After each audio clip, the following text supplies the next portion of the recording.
Hello and welcome to this edition of A Page from History. I am Neelanjan Mukhopadhyay. In May last year, the Bharatiya Janata Party became the first party in 3 decades to secure a majority on its own. In a country dominated by political narratives that run deep, the BJP has a surprisingly short history. The party is just completing 35 years of existence. For the first decade of its existence, the BJP was just a marginal political force. But its formation in April 1980 was not without past. The BJP had a preceding party, the Bharatiya Janata, formed in 1951-52. That too had a long heritage and was part of organizations affiliated to the Rashtriya Swayamsevak Sangh. In the past 35 years, the BJP has undergone considerable transformation.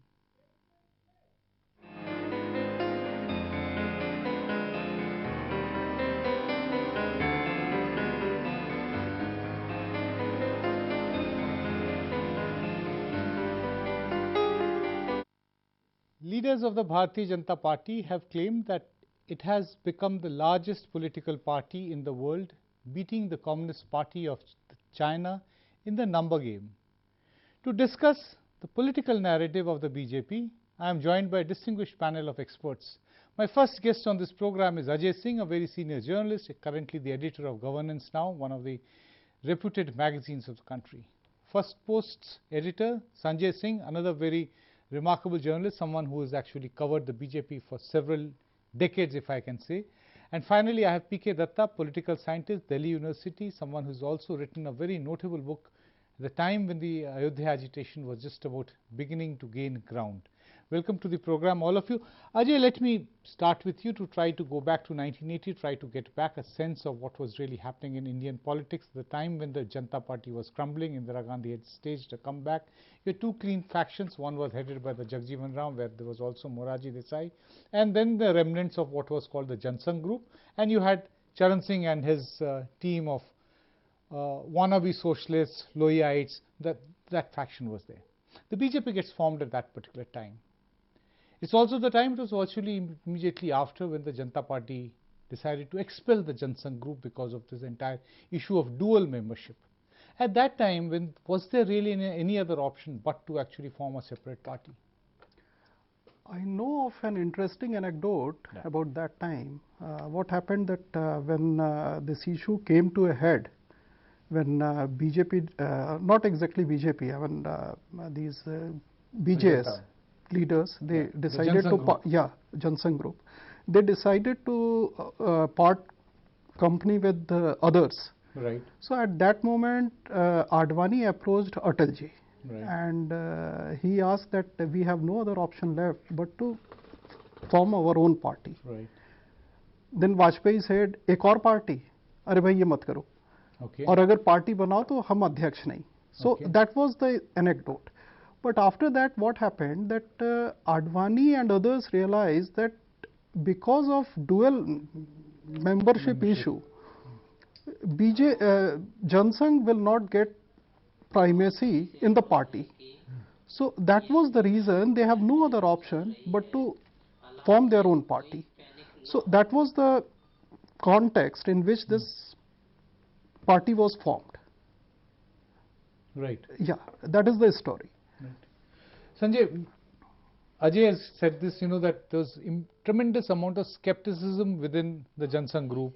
Atalji in fact said, that he did not want to really form a political party. At that particular time, the BJP definitely gets formed.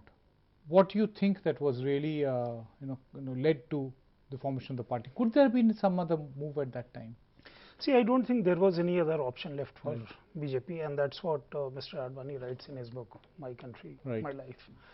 And the history around that time says that before this split actually happened, there was also a move to oust Bharatiya Janata. This actually formally they were expelled? Yeah. Just prior to that, 3 days before, 3 days before you actually go and start looking at the date. Yeah. Before the 6th of April, the Janata Party National Executive met under the chairmanship of Jagjeevan Ram, and they expelled the Jansangh group. That was after Indira Gandhi came to power, and Janata Party lost the power. But even when they were in power in Janata Party government, there was a move to expel this thing, BJP, 3 BJP ministers from the Janata Parivar government, and at one point in time Chandrasekhar and Hemant Nandan Bahuguna approached Advani and Vajpayee, and they went to Morarji Desai and he said, I'll prefer to quit than have you quit. And subsequently this thing continued. Because initially foremost I think in minds of Bharatiya Janata Sangh leaders, Atal Bihari Vajpayee and Advani, was that they were kind of taken as untouchables. And here came Jayaprakash Narayan, who brought them into this particular party fold. And that was a big transformation, in fact, in Indian polity, and also from point of Saffron Parivar. And BJP then, of course, Janata Sangh did not want to lose that particular buoyancy that they had acquired, but then this dual membership thing happened, and it happened as they often refer on Easter, on Good Friday. They were expelled from Janata Party and came back. BJP came into existence on 6th of April 1980. That happened to be Easter Sunday, when Christ was resurrected, came into life. They call it the resurrection of the Janata Sangh. And therefore, incidentally, from there on to all those controversies that happened about Christianity, Garvapsi, and so on. So that part also. Let's leave those ironies out for the moment. So therefore, it's a remarkable journey since then.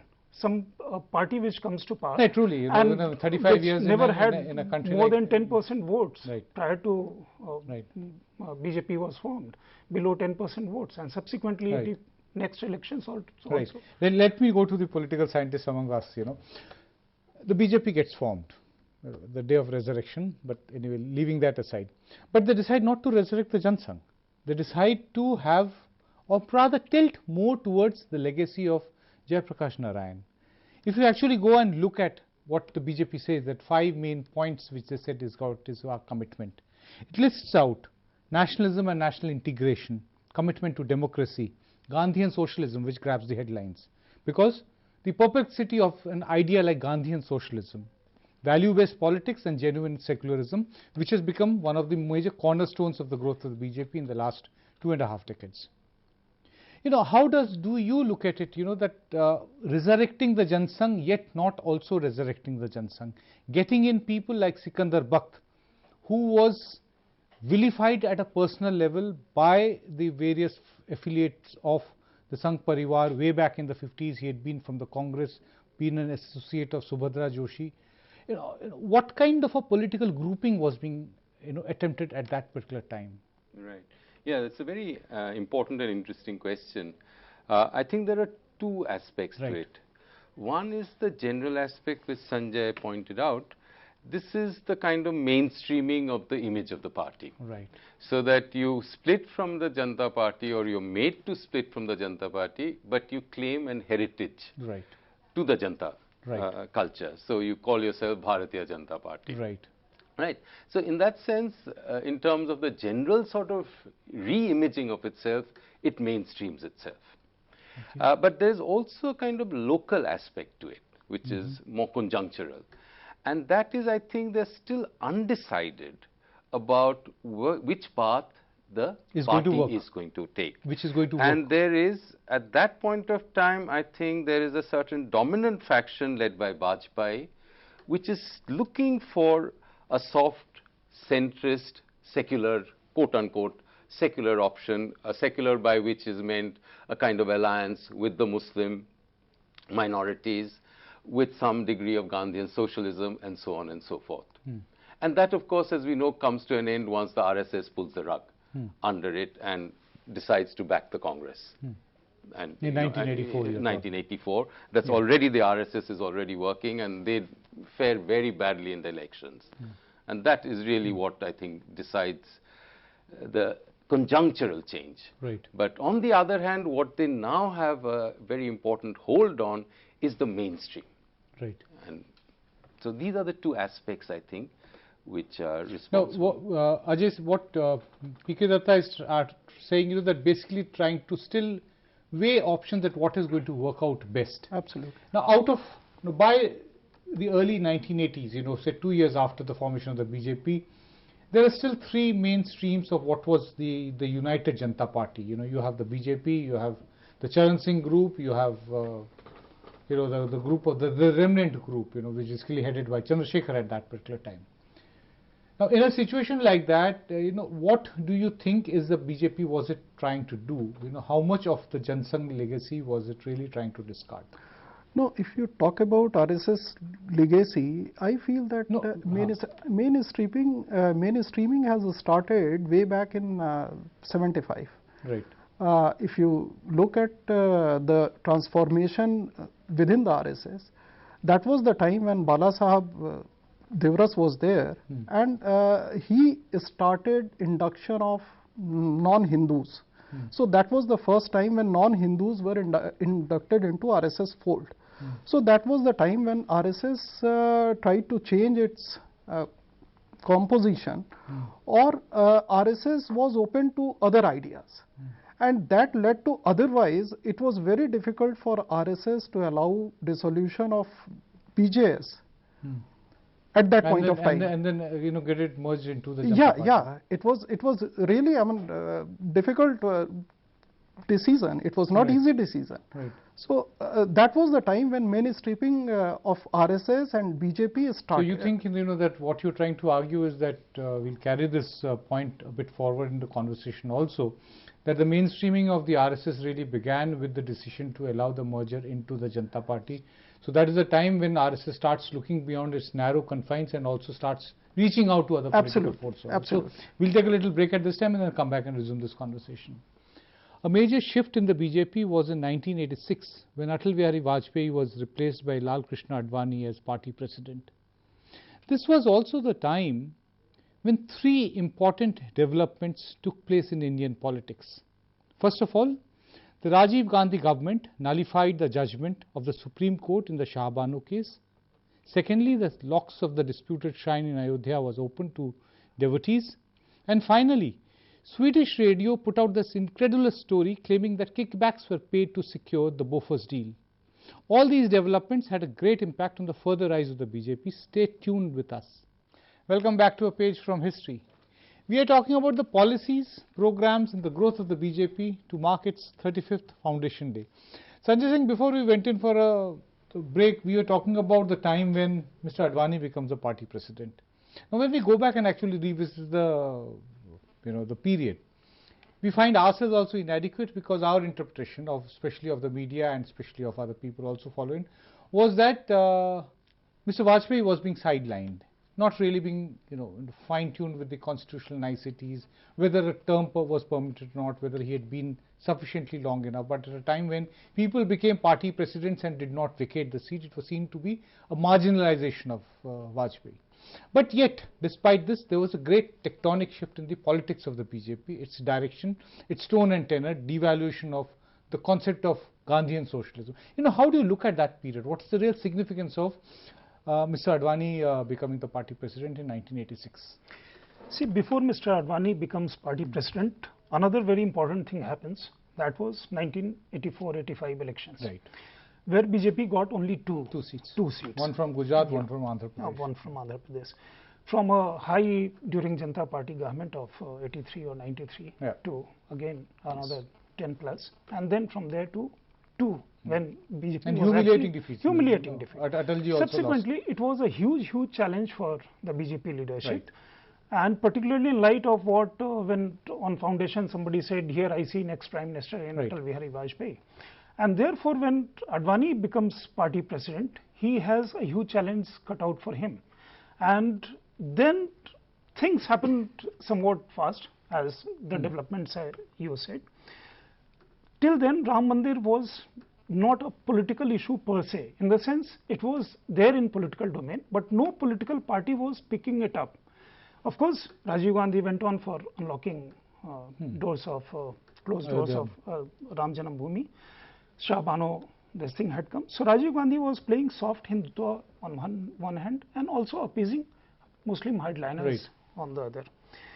L.K. Advani, if I remember correctly, made this particular announcement about his Rath Yatra during an interview to Tarun Vijay of Pachajanya. And that was not a very, I don't think was a very thought out till then That was very long, much later, in 1990. But before that, Palanpur. Palanpur was in 89, June 89. 89. After Advani, he starts working in that direction. He keeps on thinking, and because he also has been there and given new idioms to BJP. And subsequently, these things happen because with 2 MPs, you are practically finished. And then these incidents happen, some opportunities come up, and therefore the BJP's biggest, I think, whatever achievement would be in capitalizing those moments in transforming popular mood from a party which was practically nowhere, a party which was 5 years young, and then going into mobilizing people on issues, engaging people, and it was then in Palanpur that BJP adopted this particular thing. And then you also, but that is of course much later when VP Singh actually came to power. And then you also have this Bofors controversy playing out.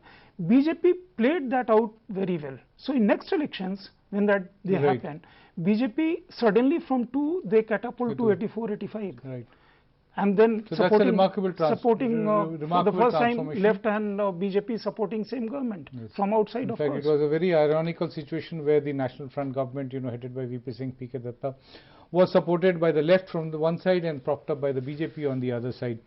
But talking about, Sanjay Singh was mentioning Ayodhya, which has been central to the entire rise of the BJP. Quite often it is said that the BJP wouldn't have been where it is today, which is the first non-Congress party which has a majority votes, had it not been for the Ayodhya agitation, to demand a temple for Lord Ram at Ayodhya.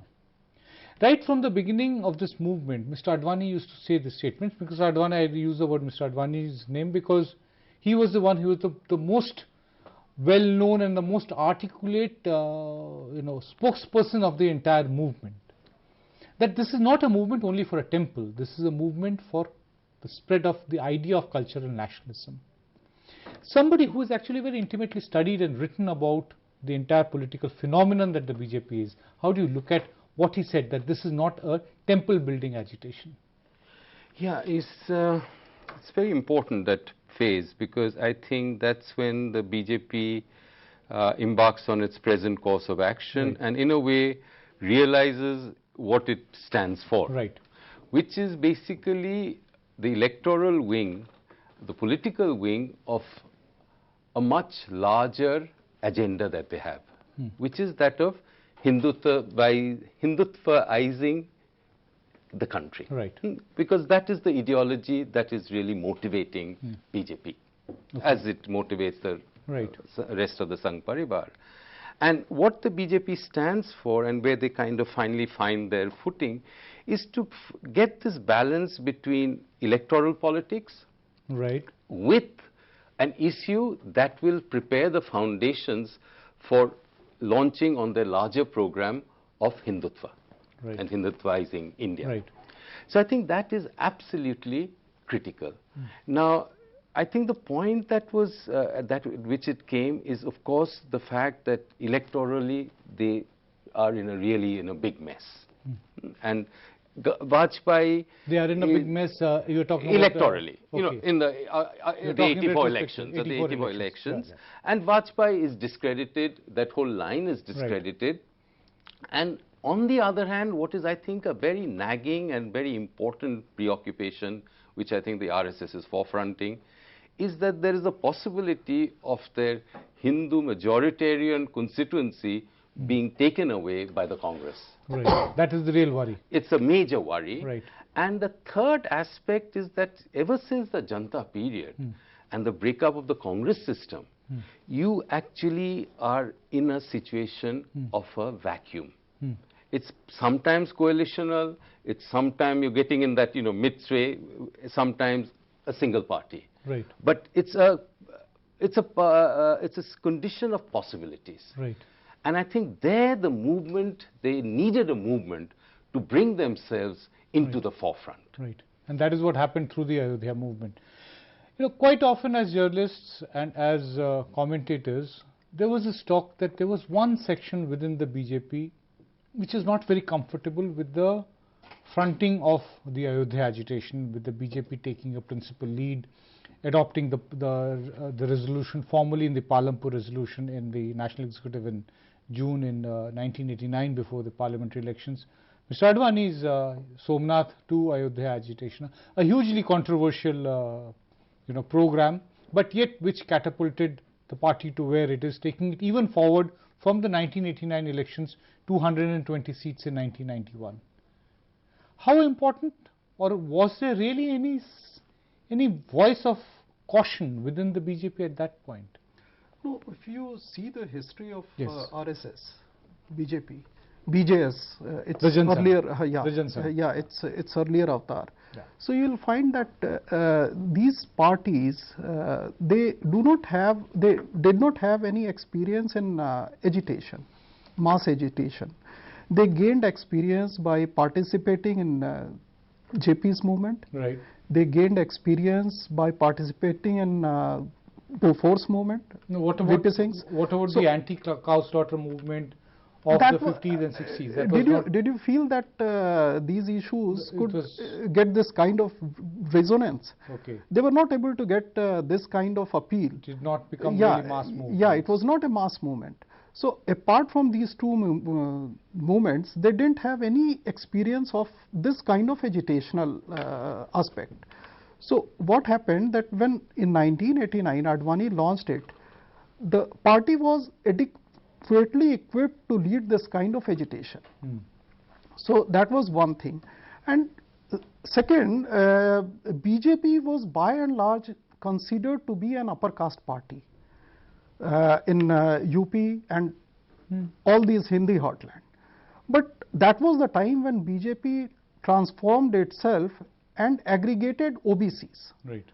So that was a shift, major shift, which BJP achieved during 80s, latter part of 80s. Right. So yeah, that is how I say it. Look at it. You know, Sanjay, there's a very neat formulation which was made universally by everybody. Was that the Mandal Kamandal? This were the phrases that VP Singh, in order to stabilize his house, he decided to announce the implementation of the Mandal Commission Awards, and to counter that, because the BJP found that its support base was getting frittered, decided to launch the Yatra from Somnath to.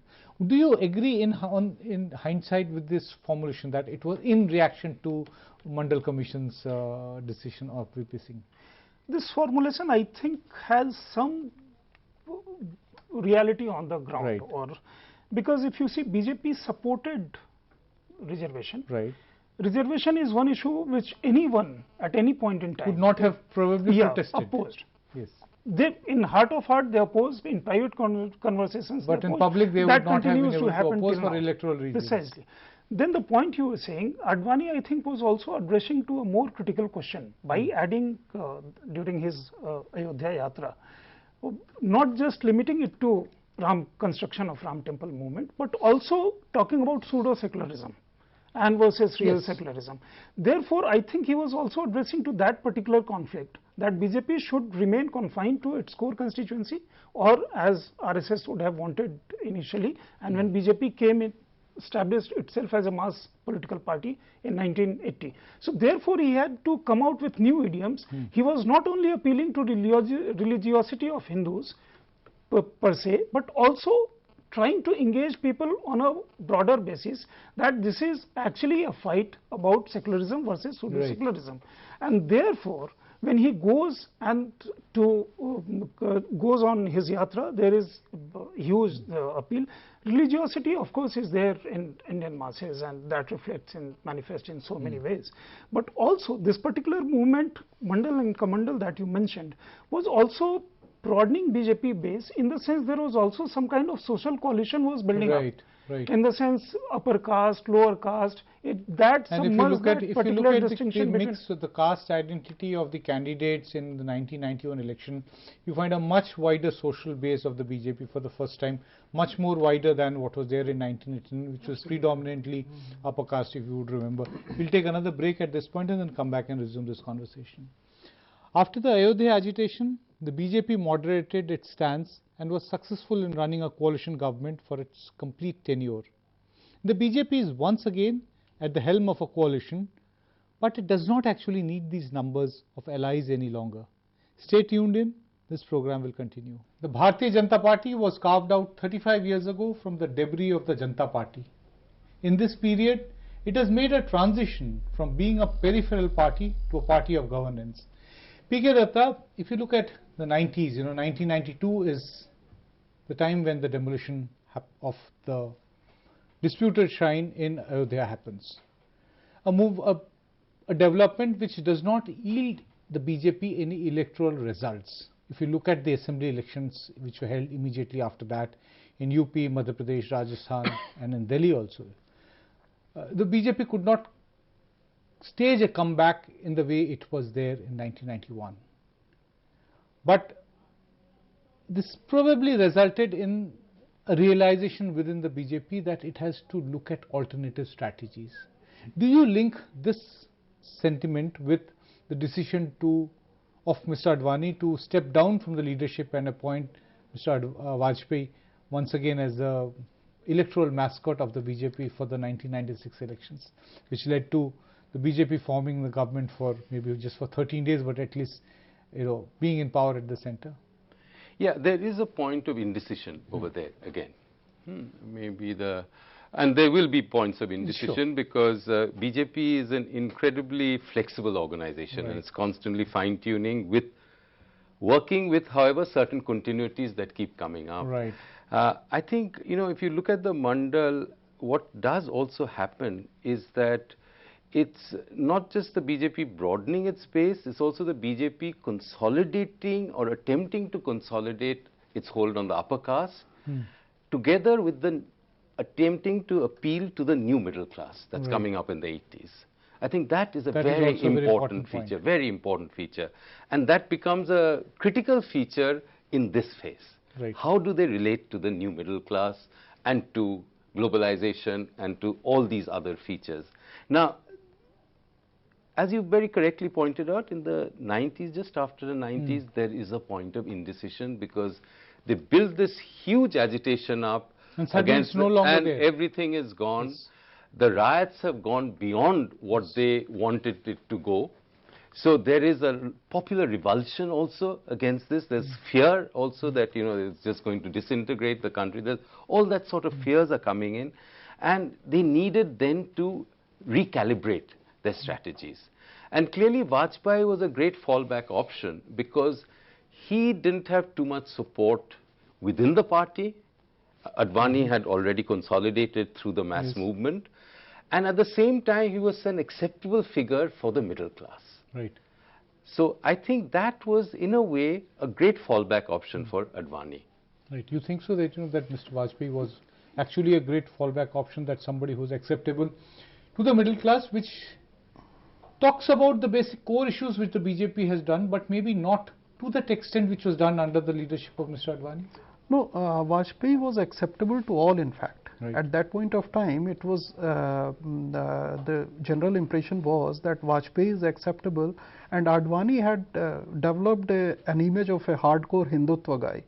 So even in Advani's own wording, had it not been for Vajpayee, it would have been very difficult to forge a coalition. So the choice of Vajpayee was single-handedly imposed on BJP by Advani. So that is a known fact. That's RSS, fact, yes, RSS was not. In fact, it was one of the real individual decisions, very few individual decisions which have been taken within the BJP. Absolutely. So that was the kind of decision, and that was a right decision. Advani defended it all through his term. Right. So I think he was right in that decision, because had it not been for Vajpayee, Advani had developed an image which was not acceptable to other parties, and minorities were against him because of 1992 this event. Demolition event. So in that context, Vajpayee was the right decision. Right. Sanjay, how do you look at what we are talking about, this transition once again from the Advani era to the Vajpayee era? It begins very slowly in 1995 when Mr. Advani steps down in favor of Mr. Vajpayee, not step down from the party presidency, but hands over the leadership. 96, 13 days, and then 96 onwards, they know that the United Front government is not going to last. They are very well preparing for another election in quick succession. 1998, you have an election, and then the National Democratic Alliance is cobbled together with Mr. Vajpayee as the Prime Minister. Where does BJP suddenly develop this uncanny ability to run, manage and win friends from a party which had been considered to be an untouchable, a political untouchable for a large part of its career? How did this transition happen? Or was it that the other non-Congress parties had no other option but to reach out to the BJP because of the number of seats that it was winning on its own? As Mr. Datta was saying, BJP has this tremendous ability to keep changing, recalibrate. That's the way he and Mr. Advani says that he learnt it from Deen Dayal Upadhyaya that change as per circumstances, but don't deviate from core support ideology. By making this particular decision, Advani realizes that he cannot go solo because he also had that kind of stigma. Right. An image which later Mr. Modi had till he won these parliamentary elections, and therefore he unilaterally announces Vajpayee in his name. That also gives a hello to BJP that here is a party which is not a person-centric party. Somebody who is at the peak of his career is willing to hands step over down. mantle to somebody else. Right. Vajpayee previously handled party presidency to Advani. Here is Advani who is handing over this thing. Vajpayee was a moderate face. From 96, things shift to Vajpayee becomes the central right figure. man in the wrong party. That is one of the most popular phrases used in the media. And Advani becomes number 2, and from there on it's Vajpayee, Advani, of course. But 96, when you go out for campaigning and for campaign coverage, that particular slogan that hits popular psyche or catches popular psyche, Bari Bari Sabki Bari, Abki Bari Atal Bihari. And then he comes to 13 days of government. Then you again go for, then you have 2 prime ministers and then 3 prime ministers, in fact in 2 years, and then you have elections, and then BJP again comes to power and again loses out. Then comes 13 months and 13 months and the full tenure. Then you have very interesting one-liner, kya kasoor tha is aadmi ka. Then to their favor Kargil happens. Peace has no dividend, war has electoral dividend, and BJP comes back to power. From there on, I think BJP was doing everything well except for going for those early elections, and also taking a decision in Tamil Nadu that they'll part ways with DMK and join hands with DMK. These 2 things, and plus that is history, that Shining India campaign, if that would not have happened, then perhaps course of history would have been different. Slightly different. P.K. Datta, there is something very interesting which political scientists have engaged with in India. That is this very awkward relationship, I'm using the word at times awkward, between the government and the ruling party. With the BJP, how have you interpreted this relationship between the government and the ruling party? And I'm talking not just only about one particular era, but over time. We have instances of the relationship in the Vajpayee era, and we are getting to see a very early indication of the potential or the possibilities in the Modi era. Right. Yeah, it's a very interesting, again, a very interesting question, because in a way, what is true for the BJP may not be quite the same as it is for the other parties. Right. Because, again, of the RSS factor. The real thing is, I don't think Congress or CPM or any of the other parties, which sometimes splits up, there's a division of labor between the party and the governance. Here what you have is a triumvirate situation, where you have the party, the government, and the RSS. And you have the RSS. And the RSS. And that is the key, as the key relationship is when the BJP is out of power, it is with the party and RSS. When the BJP is in power, it is the RSS and the government. The BJP as a party becomes, in a way, the third element. When the BJP is in power. So it's a very fluid situation, and also because of the structure of the RSS-BJP relationship, because it's not a direct control, it's what you might call a decisive control. So that, for instance, in the 80s, when the BJP seems to assert itself onto this quote-unquote Gandhian socialism and so on and so forth, they at that point the put RSS in external controls. There's little Otherwise, there are embedded controls because most of the leadership is from the RSS in any case.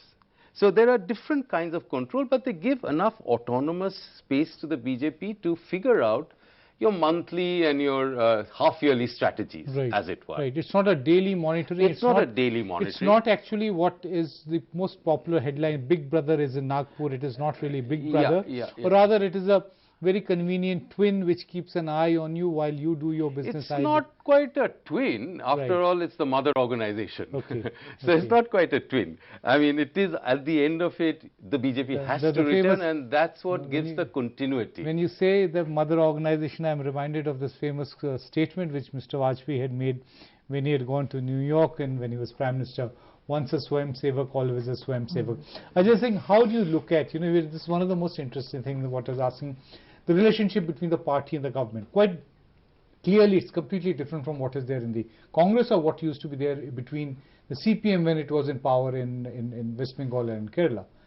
But, this entire, the dynamics of, the work dynamics within the Sangh Parivar, probably one of the most misunderstood processes. Not really been one, also a great problem being because of lack of clarity, not very much being actually available in the public domain of actually how do these consultations go on when it actually happens. From your insights as a journalist who has been looking and tracking this entire political fraternity for several decades, how do you look at this entire work relationship? No, it is very interesting. In fact, if you look at it, during Vajpayee's time, BJP president used to be those guys who didn't have that kind of appeal. So, you're talking about the Jansangh time? No, of late, NDA regime. Vajpayee's when he was the Kushabhau Thakre, Jana Krishna Murthy. So Vajpayee used to remove them at whims. I mean, there have been instances when Jana was removed by one's statement by PM. When he said that Jana ji chahe to hame hata sakte hain, and he had to go. So, and now if you compare that time with this time, so here the Prime Minister is very strong. Even Vajpayee was strong. There have been times when RSS was overruled. So this time also PM is strong, but the party president is considered to be a man who is very close to PM. Close to the Prime Minister. So it has always been the case that BJP as an organization will play the second fiddle to the man in power. So that will always happen. With regard to RSS, RSS has a unique control over the BJP government. So that control they will exercise. You use the word control, or would you say that it has a more advisory role? Advisory role, yeah, absolutely right. Advisory role. They have advisory role that they will exercise. And because of the symbiotic relationship between BJP leaders and RSS, that control is always there. We'll take another break at this point and then come back for the final segment of this program.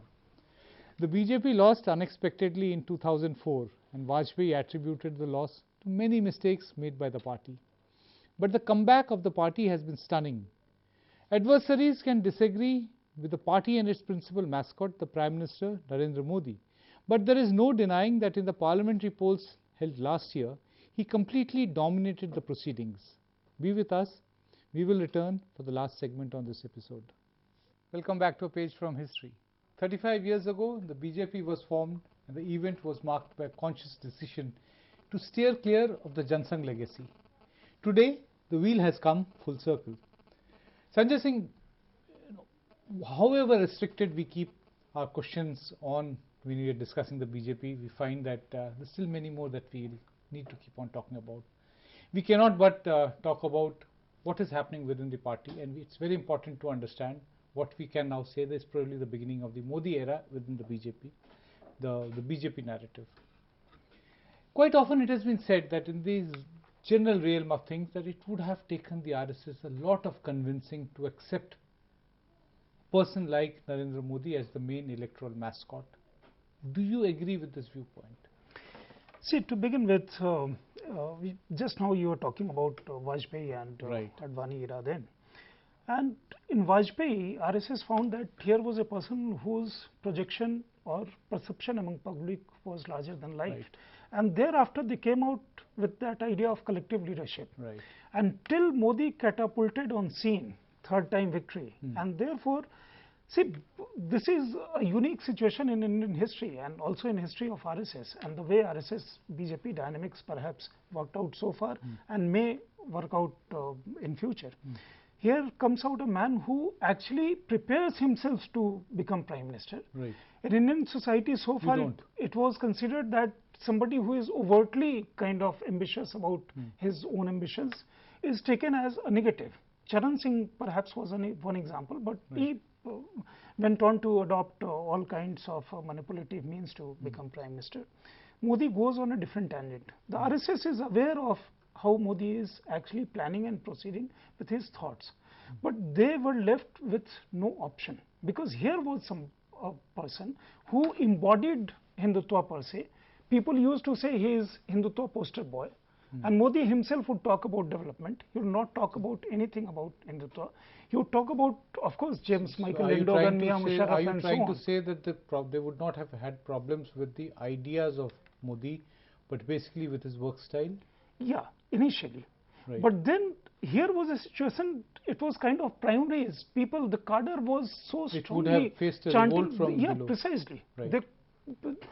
Modi had to be accepted, and credit will have to be the given to RSS Modi. leadership, others possibly feared a possible political mutiny. And in the end, RSS was hugely supportive for Modi. Right. Actually, RSS guys say that they did not work harder as they worked in 2014, not even in 98, 99. Right. P.K. Datta, when you take a very broad overview of BJP 35 years, where it is positioned today, the kind of campaign which has been conducted by Mr. Modi, we're not getting into the past of Mr. Modi so much, but the kind of campaigning, how much of change and continuity do you find in today's BJP, today's government programs, when compared to the basic agenda with which the BJP and the Jan Sangh, set out with, decades ago? See, let me just talk about the common, Right. because that's what easier. Is the common? Yes. The common is Hindutva. Right. And that is anti-minority. Right. There is different calibrations and recalibrations about how anti-minorities, how distant or close it should be to that particular program. That is very important. And secondly, there is this idea of Hindutvaizing Hinduism and Hindus. So it's actually then to conflate Hindutva with the Hindus. So you then generate new kinds of laws, for instance, the ban on beef, and new kinds of social customs and conducts through which you kind of produce new kinds of controls by which you call the Hindu the Hindu. So that is one. So that is one. These are the two core sort of things, right? But let's look at the changes which are more interesting. Yes. I think one has been the departure, especially which was made in the 80s, and RSS was actually quite committed to that, the departure from the single leadership model, the charismatic single leadership model. You see, RSS is fundamentally, one of the key fundamentals of the RSS is to worship the flag and not a leader. Right. Yeah, so it's been very important. Yeah, and individual culture. Absolutely. And then again, they were very clear that you have a choice of leaders. I mean, they made it into a kind of advantage, So the three of them were always Advani, Joshi, and Vajpayee. And one of the reasons was also ideologically in sync with that. I think that has changed. Now, what the consequences of that are going to be with the BJP, with the centralized leadership? That is something that has to be. That has to be seen. But as of now, that's number one. Secondly, and possibly more importantly, there has been, I think, an important shift away from integral humanism. Right. From the 2004, in fact, I think they start using the word reform instead of Swadeshi. And this kind of Swadeshi was completely based on the concept of integral. It was still, it was getting hollowed out. Go and look at the economic vision of the Deen Dayal Upadhyay that is reflected in the Swadeshi principles. Under Vajpayee, it was getting hollowed out, but the rhetoric was still there. Right. Now the rhetoric is also going. And you only have it confined to Swadeshi jargon and month. There's a huge commitment to the integral humanism, also being Deen Dayal Upadhyay's birth centenary year. That will always be there, and there's this private public, idea on which Modi has, for instance, which you can say is continuity with Deen Dayal. But even there, the remarkable thing is that Deen Dayal Upadhyay, it was a commitment to small-scale industries. Right. He was against big industry. And so that would actually give the public a much more space for control and for intervention. Now the Make in India campaign or any other campaign is actually to deal with huge multinationals. Also because, do you think, Ajay, that this is possibly, it's quite argued quite often that this is a general evolution which is necessary because the demographic of the country has changed. You require 20,000 jobs a day. You cannot do it with a small scale based industry. This is the basic argument. So you have to look at alternative models. You have to, while continuing to adhere to the basic principles and ideas of somebody like Deen Dayal Upadhyay, but you cannot just hold it and say that we are not going to go beyond that. Do you think, when you're talking in terms of the change and continuity between the BJP in the past, it's Jansangh links, it's links with the ideals of the RSS, what are the changes and what are the continuities? The continuity, P.K. Datta says, Hindutva continues to be a basic unifying bond. But there are changes on other things. Your take, please. No, I don't think BJP is stuck in time. Right. I mean, if you look at the recent decisions, this BJP alliance, nobody would have imagined that this would have been done. I think it's very good for the BJP and for the country. No, it's all right. But had anybody imagined that a party like PDP, BJP would join PDP and form the regime? A few years ago, it would have been unthinkable. Yeah, and Shyama Prasad Mukherjee's sacrifice and it's a huge step away from the Shyama Prasad Mukherjee entire narrative on that. Absolutely. So I think RSS has never been averse to authoritarian leadership.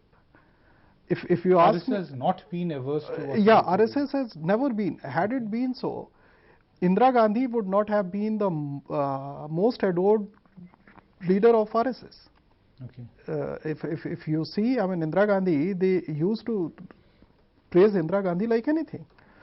So authoritarianism for a prime minister is not something which RSS detests. So in my view, RSS would agree to make prime minister very strong. They would not, I mean, they won't be averse to this idea. Okay. So long as it does not disturb the equilibrium of RSS.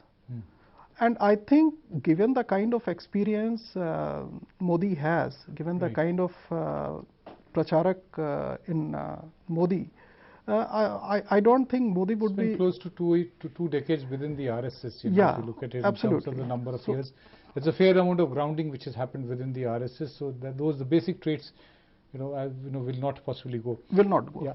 Sanjay Singh, change and continuity in the Modi era also. What directions do you see that the BJP taking now?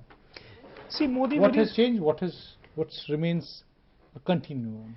See, what Modi has done since during his campaign and after that also, he mixed two things. Right. Covertly, everybody knows what BJP stands for, and therefore he does not need to reiterate those subjects and issues. And the calling card of the BJP has been disputed and very extensively. And that also is kind of becomes a hindering factor for Modi also, because then rogue elements from here and there starts talking about issues which Modi would try to keep under the carpet or actually not bring into the forefront. And therefore, that is problem number one. Therefore, in his campaign, he talks about two things.